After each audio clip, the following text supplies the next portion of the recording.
Hi everyone, welcome to lecture 3, and in this lecture we will look at the random variables, probability mass function, cumulative distribution function, mean and variance. So before starting, let me summarize what we did so far. Sorry, let me open my whiteboard.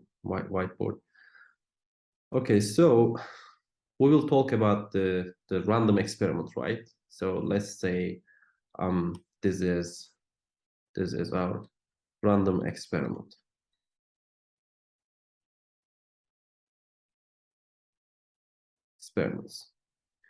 And in this example, let's say our random experiment is rolling a die, okay? Rolling a pair die. So based on our experiment, we can get the values of 1, 2, 3, 4, 5, and 6, right? So these are all possible outcomes, okay? So all possible outcomes. And in other words, this is our omega, right? So when we talk about the probability models, we introduce you some axioms, right? Okay, let's write the axioms of the probability. The first one is this, and these are the elements of the some events, right? First of all, I mean, if I say the event A, if I define the event A such that the upward phase of the die will be 1, for example. So the probability of A is greater than or equal to 0, right? So that is valid for any of the A, right? And the second one is if the events are if the n events or like 2 events, 3 events are disjoints, we can say that the probability of A union B is equal to probability of A plus the probability of B, right? And the last one is the probability of omega is going to be 1. So the sum of the probabilities of all the events is going to be equal to 1. So if my variable is countable, the finitely countable or infinitely countable, I can say that this is a discrete model, right? So if countable, this is a discrete model. If not, this is a continuous model.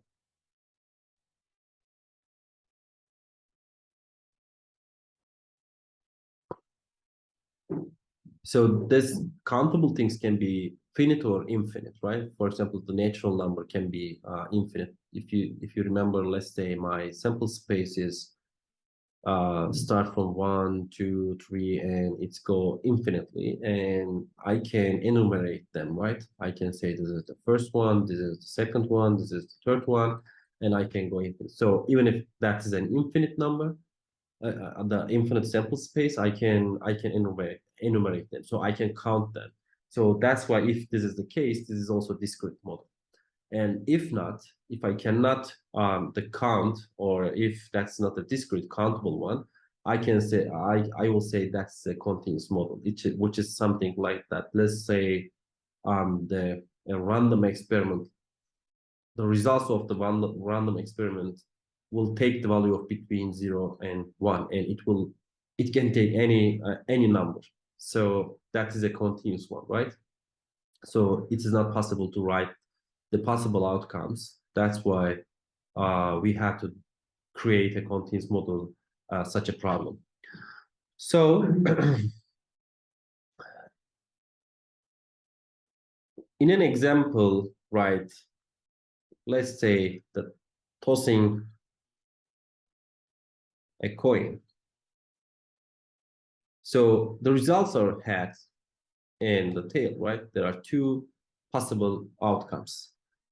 And these are the string values, like head and tail. And maybe, well, maybe I will not interest what is the results of this, the results of this experiment, but maybe I will interest some other things. So, for example, let's say I want to associate the results with some numbers, like let's say tossing a coin 2 times, okay, and I just want to interest, I will get head and head. So I can say that I'm going to define a variable x, and it will take 1 if 2 heads occurs, 0 otherwise. Okay, so which is more simpler than working with the head and tail, the string, the variables, right? So in this case, I'm saying this is a random variable, and that works in such a way, and this is a mapping of outcomes. Okay, so instead of working with some string values, I will, based on my interest, I can create random variables, and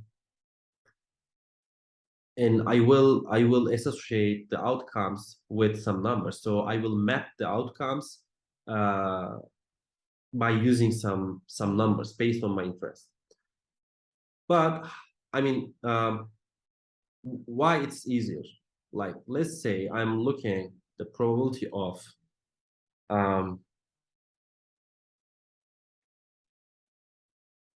getting 2 heads, okay, without using random variables. I can define what I'm looking for like that. But now I can say that the probability of x is what? Okay, so we use random variables in that way. But how these random variables differ from the variables you see in the linear algebra? Like, let's say the x is equal to 6 plus 1, and y is equal to x plus 2. So these are also the variables, right? And simply you can calculate the x, and x is equal to 7. And you can calculate the y just by using the x plus 2 formulation, and it will be 9, right? So these can be calculated, but this x can be different values based on our experiment, right? That's why we use this kind of random variables for the probability context, in probability context, okay? Because it's not possible to solve this random variable directly, but it will be shaped based on the outcomes of the random experiment. Okay, So that's why we use the random variables. So in some probabilistic models, the outcomes are numerical, and it's easy to use them. And again, also we can use the random variables for the numerical ones.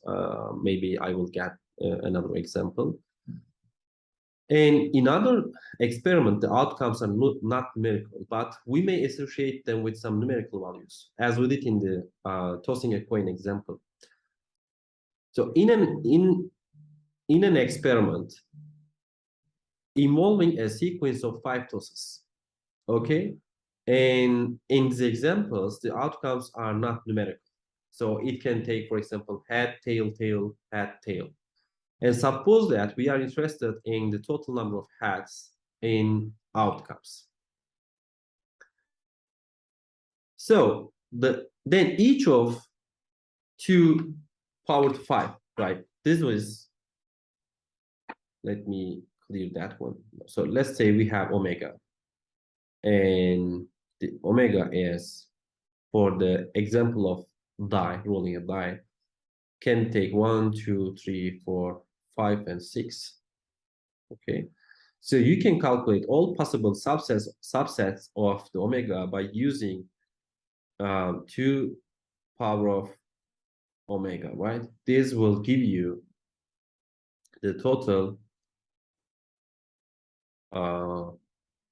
number of subsets. If you test yourself, please don't forget the empty sample, empty subset. Okay. So in this sample, in this experiment, we have 2 to the power of 5 different subsets.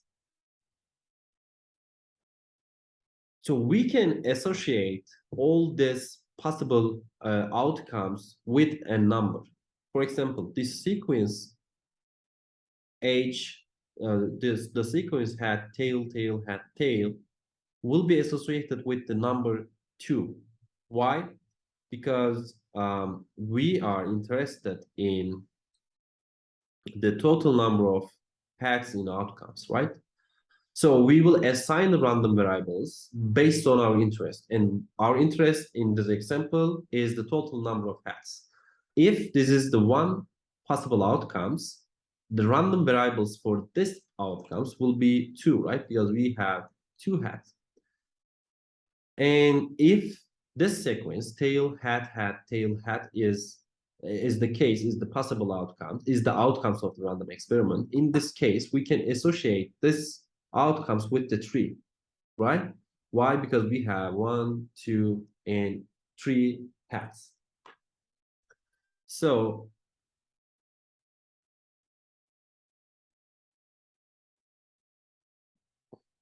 let me summarize that one. What is our random experiment in this example? Random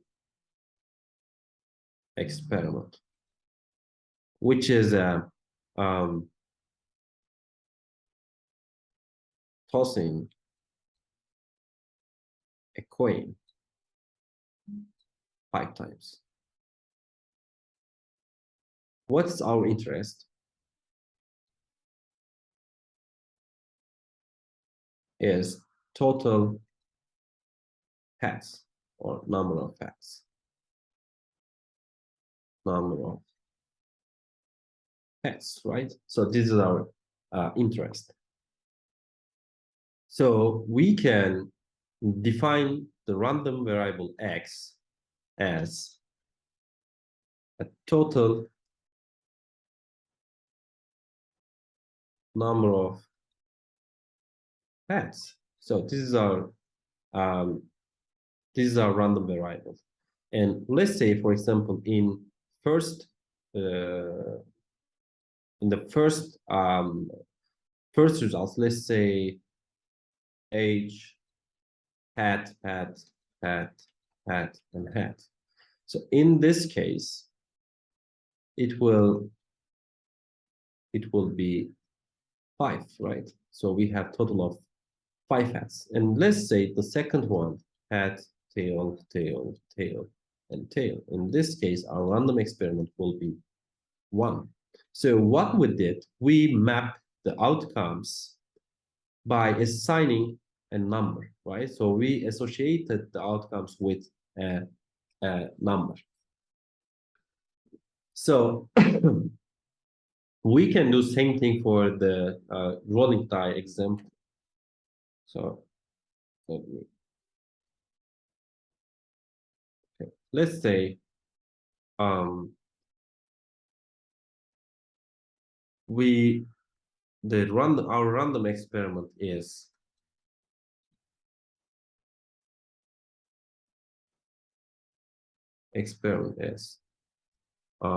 rolling a die. Okay, and what is our interest? Let's say um, let's say the upward phase will be will be um, will be less than or equal to 3, let's say.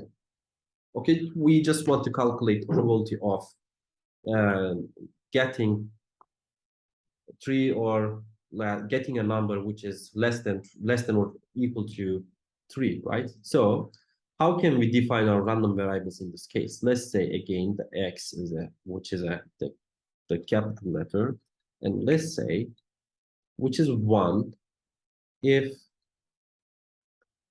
if the outcome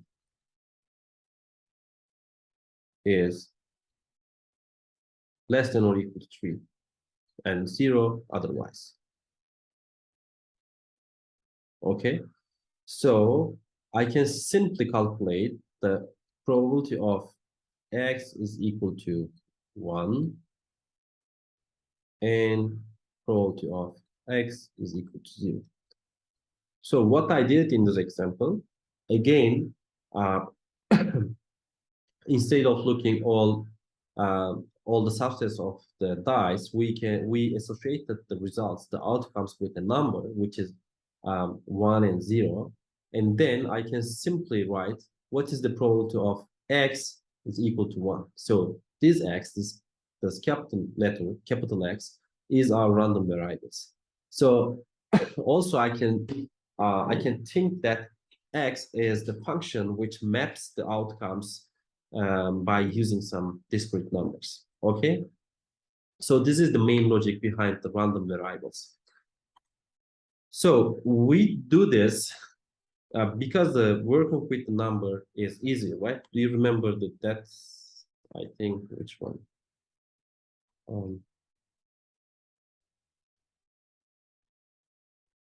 Okay, instead of writing something like that, we can simply write this one, right? It is simpler. So working with the numbers is easier than working with the string variables. So we are sometimes not directly interested in what the particular outcome is, but rather some function of it. So as I said in this example, instead of interested with each possible outcomes, we can simply establish a function, and then we can look at the results of that function. Okay, we will interest the results of that function. So it will make it easy to proceed. Let's look at the two rolls of the die. Okay, and in this case, in the example, our interest can be the sum of two rolls, the number of sixes in the two rolls, the second roll raised to the fifth power. So all these things can be our interest, and based on our interest or our problem, we can create a function, and this will be the base of our random variable x or y, or whatever you say. And in another example, let's say uh, the problem is related with a telecommunication channel. Okay, and actually this is the main problem is continuous, but um, let's say you are getting or you are sending the signal in a time interval between 0 and 1, right? So you can send this signals in any way between 0 and 1, right? So the problem is continuous. But you can, even if that is continuous, you can use discrete model by using the mapping function, the random variables. For example, you can interest the time needed to transmit the message and the number of samples, the zeros and one, because we send the signals like 0, 1, 1, 1, and that means some things in that language. So the number of samples, the number of the samples received in error, or the delay with which the message is received. So all these things can be your interest, and you can create a function that will illustrate actually your interest. And even your problem is continuous, you can make it more simpler by assigning some numbers. So we can formally define a random variable as a real valued function of the experimental outcome. So uh, which will the random variables will be a real number, and this real number will be associated with some outcomes. So let's look at this figure and try to understand it. So that, let's say this is our sample space omega, and we have all the subsets in here. So we will associate all the subset with some number, right? Some x, the random variable x. So this is how the random variable works. And to make it more concrete, let's say this is a all possible outcomes or four-sided die, right? And this is the first roll and this is the second roll. Let's say we just interested with the maximum roll, okay? In this case, we can associate the results of this experiment with some number. For example, this point in the first roll, it take 4, and in second one, 2. So what is my interest? What will be the thing that will shape my random variable, which is the maximum roll, right? And this is my random variables. In this case, I will associate this outcomes with 4, right? So this will be the outcome. This will be the results of my function, and that function actually the based on the x, right? The random variables, and this is the based on my interest. And for example, this point in the first row it takes 2, and in the second row it takes 3. In the subsets, I can associate those outcomes with the number of 3, right? Based on my interest, which is the maximum row. So I have to check all of these points, like for this one, the first roll is 2, and the second roll is 1, right? And based on my random variable, it will be 2, right? I will map to these results to do 2, right? Because the maximum of these pairs is 2. So, and then at the end of the day, maybe I will look at the probability of x is equal to 3.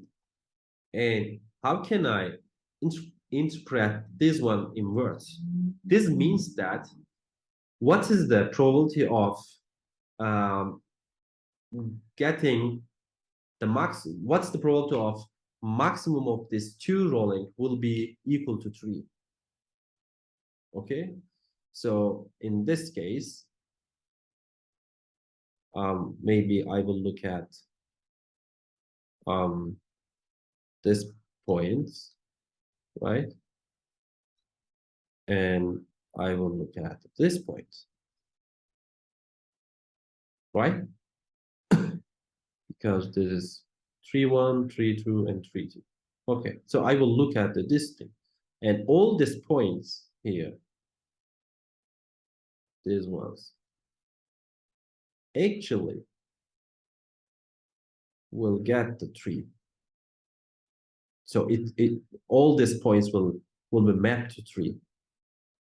All of them will be associated with the tree, right? So I can simply use this notation to calculate the probability of maximum of two rows will be three. So this is how we use the random variables. It can be such a complicated, but try to understand the logic behind it. And again, I just want to stress what I'm saying in the previous lectures. Please don't memorize anything, okay? Just try to understand the mathematical foundation and the logic behind all these things. And if you do this, that's the next topics will be much easier. Okay, so I will see you in another part, and we will continue with the discrete random variables.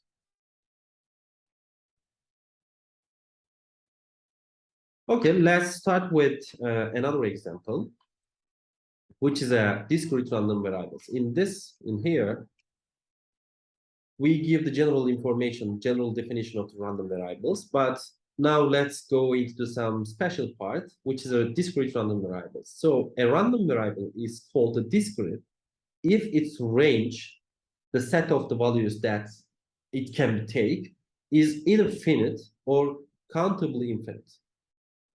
Okay, so let's say let's look at this example. Consider the experiment of choosing a point from the interval -1 to 1, right? So I can choose any point between -1 and 1. And let's say I want to interest with the square of that chosen point. And let's say I'm choosing any point between this one, and I define the points with A, and let's say my interest is A square, okay? So this one is not discrete one. Okay, this outcome is not the discrete one. Also, this is also not discrete. However, even if that is not discrete, I can use I can associate the possible outcomes with a discrete numerical value, right? So let's say I'm interested in only three conditions. The first one is A is greater than 0. The second one is A is equal to 0. And um, A is less than 0. So these things are my interest. And based on my interest, I can create some discrete random variables. For example, if A is greater than 0, I can associate this condition with the number of 1. I can associate this condition. If A is equal to 0, I can associate with this condition with the number of 0. And I can associate this condition with number of -1. So this is the random variables, and they are the discrete, right? So the result is that even if the main problem, the main experiment is or the results of outcomes of the main problem, main experiment is not continuous, still I can associate the outcomes with some discrete numbers, discrete random variables. And at the end of the day, I can say that what is the probability of say A is equal to 1. If I interpret this one, I'm looking probability of choosing a positive number from this range, right? And if I look at the probability of 0, I'm looking the probability of choosing exactly the 0 from this range. 0. Okay?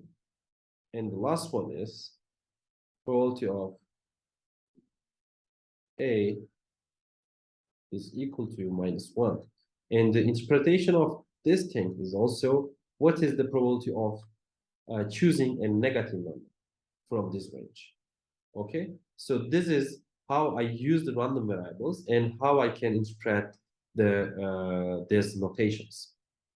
And here, in previous example, I was using x, but in this case, I use just the sign A. So no matter what you write here, this is just some string things, and you can write anything as the name of the random variable. But just try to understand the usage of this one. Okay, so this is the end of part 1, and we will continue with probability mass function in the next lecture.